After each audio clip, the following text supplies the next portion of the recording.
All aboard!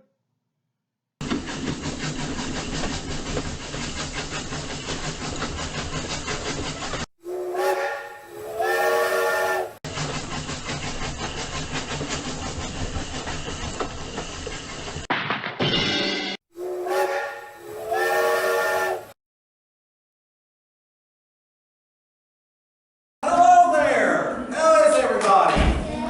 Welcome back to Malfunction Junction. In case you don't remember, I'm Uncle Joe, and I run the Shady Grass Hotel. That's right. Can you believe how close we got to getting the Cannonball Express back on schedule last week? You know, if Floyd Smoot hadn't forgotten to hook the caboose back to the engine, I think we would have actually had it on track. Hey, Uncle Joe. Can you believe how close we came to getting the Cannonball Express back on track? I was just talking about that, Betty Jo. Well, hey, Uncle Joe. Well, Can hey. you believe how close we came to getting the Cannonball Express back on schedule last week? Well, that seems to be on everybody's mind this week. Do you think we can do it this week? I think so. Floyd Smoot and I have been working on it all week. Oh, that's right. They checked every inch of the track from here to Siler City just to make sure it is all safe. Wow. And I told Floyd to check out the track, but he said that he wouldn't go unless somebody went with him. And so he and Betty Jo have been up and down the train track every inch checking that rail. Now, why did Floyd not want to go without Betty Jo? Well, you know, he's still having a few problems with his memory since that rock fell on his head. He just wanted to make sure he didn't get lost. Oh, you know what? That reminds me of the story of Deborah in the Bible. I don't know if you know that story, but Deborah was the only judge in the Bible that was a woman. God told Deborah to tell this man Barak to go and lead the Israelite army against Sisera, the leader of the enemies. But Barak said, I'm not going to go unless Deborah goes with me, just like Floyd Smoot said that he wouldn't go unless Betty Jo went with him. You know, it's funny how a strange coincidence occurs each week that something that happens here at Malfunction Junction connects to something that happened in the Bible. Isn't What a that strange amazing? coincidence. That is amazing. What happened? Well, since Barak would only follow God's commands if Deborah went with him, God told him that he would win the battle, but he would not get the glory for it. Barak would not get the glory. He would not be the one to kill Sisera. Instead, a woman would kill Sisera. Woo! Let's hear it for the women in this story. Well, where is Floyd Smoot, Betty Jo? What happened to Floyd Smoot? It's almost time for the Cannonball Express to leave. I better go see if I can find him.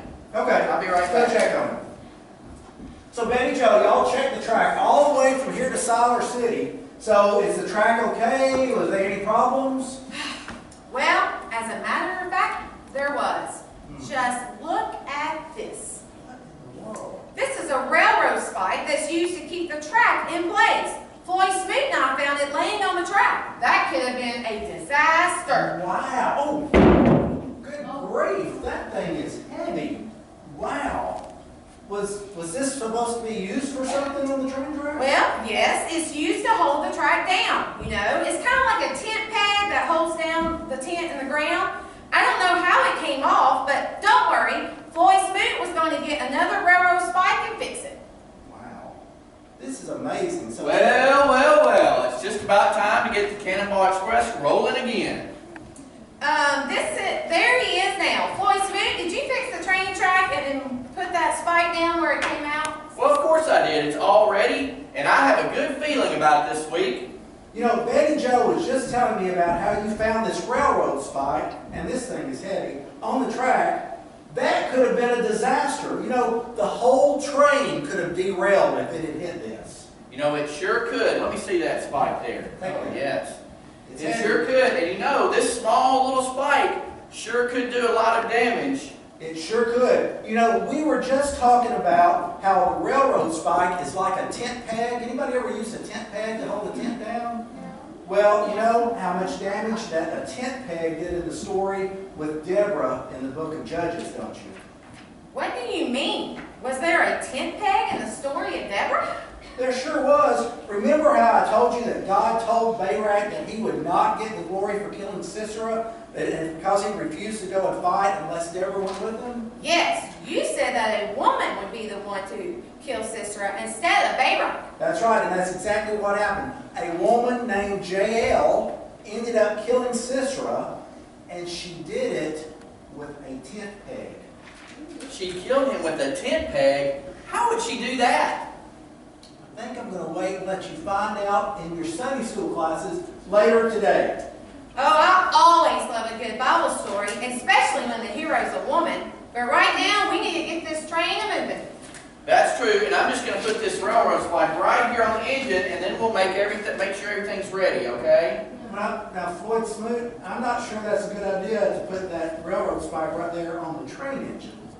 Nonsense, nonsense. It's going to be just fine right there. I don't understand what you're talking about. Now let's make sure that we all know what to do. First, we need to fill the train engine with water from the water tank. Second, we need to start the train and the light.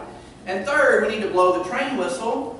Fourth, we need to make sure that the track is clear. Fifth, we need to lower the crossing safety arm. Got it. And sixth, we need to drive the train into the tunnel.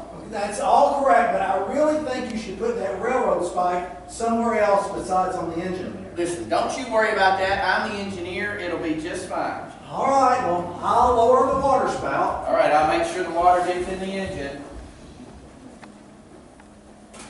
Are you ready? I'm ready. You don't look ready. I'm getting ready. I'm not sure we're going to reach. Do the best you can there. Okay, well, it's close enough.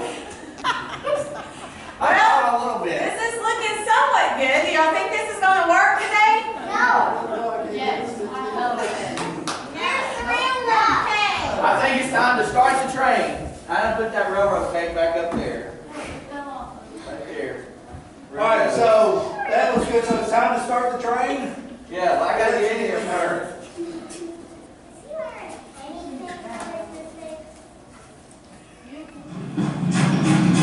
Sounds good. Now step three, blow the whistle. All right, make sure the track is clear. It looks clear. Oh, trust me, we know that track is clear all the way to here to South City. So lower the safety arm. Lower that safety arm. I can't believe this is really going to happen. Safety arm's in place. Here we go.